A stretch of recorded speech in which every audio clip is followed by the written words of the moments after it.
Hello English learners, so today I'm in the woods in a nearby park and I want to share something that I believe is kind of quintessentially British. It's a quintessential part of British springtime.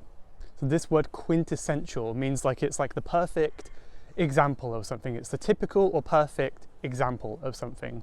I'm going to show you what I mean just now.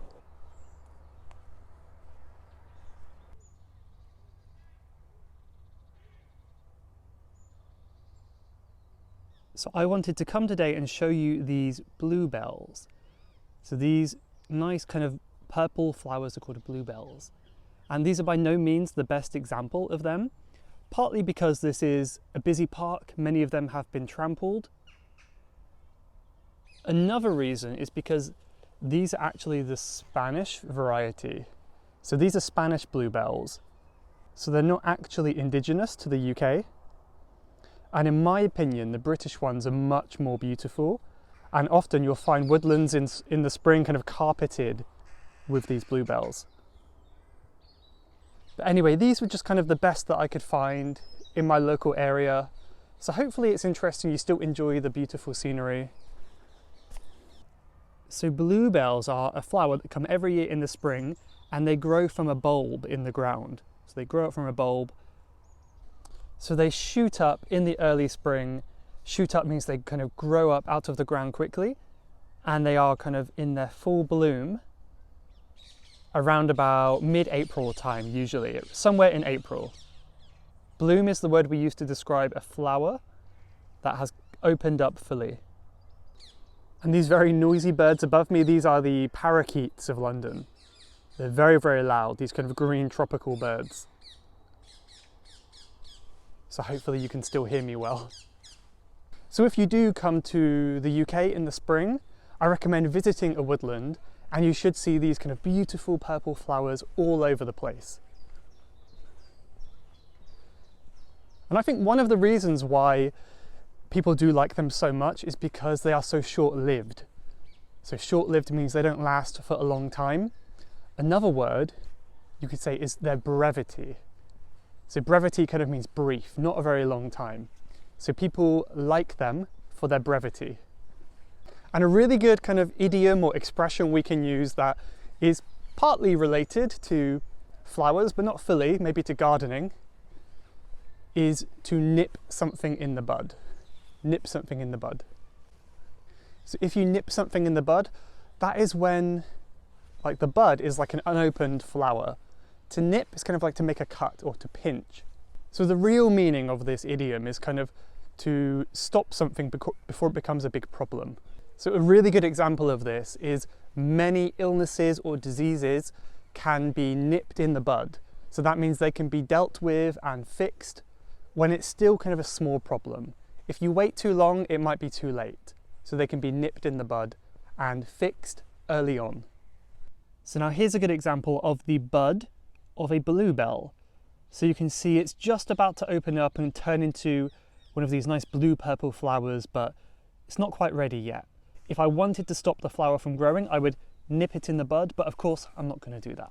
I also wanted to share a few phrasal verbs today that might be useful, kind of partly related to what I'm doing at the moment, where I am.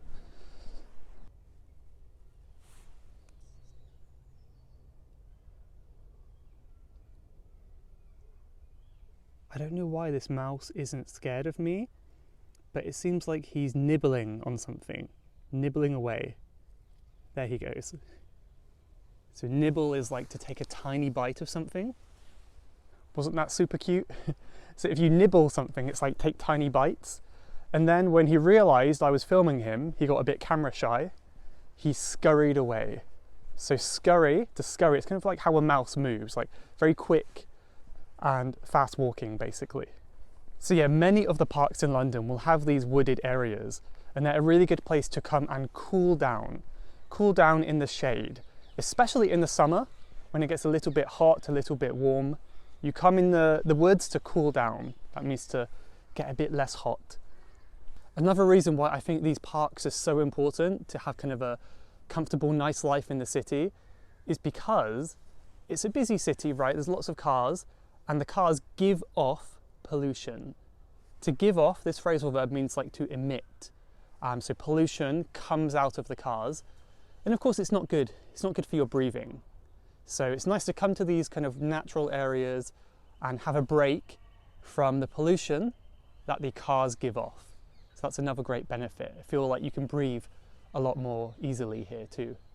Yeah, I think it's a really beautiful time of year because all of the kind of the old growth from last year has died back, and now it kind of makes way for new growth in the spring. So to die back means usually it's for plants. When things die back, it's like the plants die and then they just kind of disappear. That's what die back means. And then if it makes way for new things, that means it gives room for new things. So if you're kind of going through a crowded area and there's lots of people in the way, you could say, make way for me. That just means, please move out of the way, let me through. Not the most polite way to say it, but you could say, make way for me. So the old plants that have died back are now making way for the new plants, such as the bluebells. Okay, let's continue exploring the long windy paths of these woods and see where we come out to. I have a feeling it will be somewhere nice. Okay, so as you can see, we've just come out into the more open areas of the park. It's really beautiful, really big. And you can see off in the distance over here, there's a kind of a huge old manor house. I don't really know much about it, but it's very common. A lot of these parks in London do have these big manor houses in the middle. I think this one might be some kind of art gallery or showing some kind of history inside. But very often they used to be owned by very rich people. Sometimes the grounds were used for hunting and other things like that. And now it's kind of been converted into spaces to rest for the public.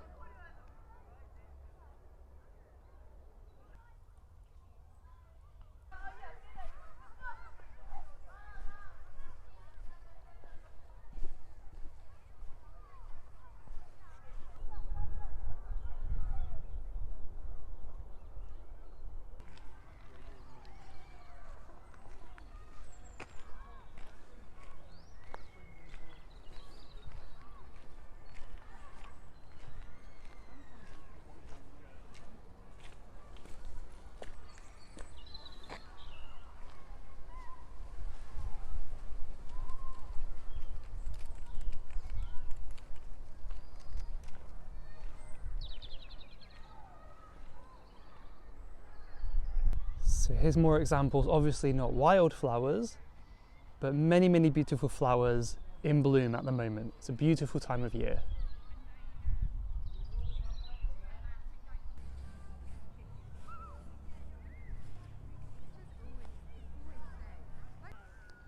So according to the sign I just read, this park and this manor, I think was first put here in 1762. So again, a very, very old place.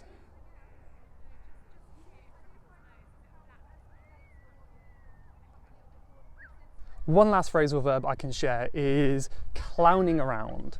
It's got the word clown, the kind of funny people, the clowns. To clown around is like to have fun, to mess around, to horse around, something like that. So because it's not school today, there's loads of kids here clowning around, playing football, playing frisbee, climbing trees. It's very noisy and chaotic here at the moment. Okay, there we have it. We've got the final phrasal verb, clown around. So I hope you found this little video useful. I was hoping there would be a few more bluebells to show you, but even so, I hope that it was still kind of beautiful to see. And yeah, let me know if you have them in your country as well, because I don't know, maybe you do. So thank you very, very much for watching. If you like these videos, then let me know and I will do more. I'll be happy to try to do your requests as well and take some more videos around the countryside, around London, all that kind of stuff. So thank you very much for watching. Have a great week and I'll see you next time. Bye-bye.